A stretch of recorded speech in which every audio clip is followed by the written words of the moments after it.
Good afternoon. We are here in Misamis Oriental Institute and Science and Technology, Balanghisag, Misamis Oriental.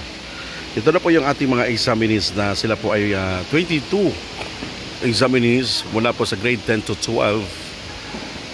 At ito po ay iba't ibang mga lugar din dito sa Balanghisag, Misamis Oriental. Actually, last year ay naalala ko 35 silang mga examinees. Pero yun nga po, kasawin pala dahil wala pong kaisa na tumuloy sa pagpasok sa seminaryo sa Clerics of St. Paul. Pero let us see dito sa mga grupo na ito ng mga kabataan natin ay kung sino kaya ang papasok o mag-yes to God this coming July.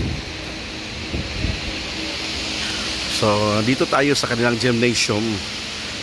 Ayan, actually yan po mga teachers natin ng ating ng MOIST.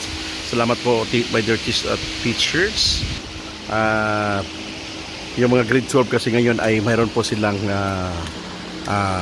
review sa NAT, no?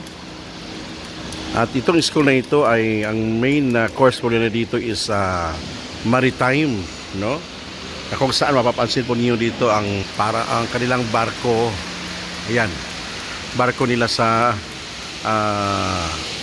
labas. At malaki na pong mga pagbabago dito sa gymnasium po nila. At lalong-lalo na gumaganda lalo. Ayan. Misamis Oriental Institute of Science and Technology. Kasama po natin si Father Brian, ang Assistant Parish Priest ng Kalaanan, Cagayan de Oro City. Siya po yung nagbigay ng talk kanina. Praise the Lord.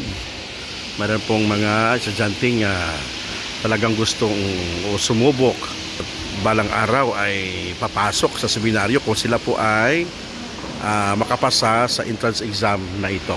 So maraming salamat. Ito po ang ating report, ang ating update sa avocation campaign. Kasama po si Father Brian. Yan.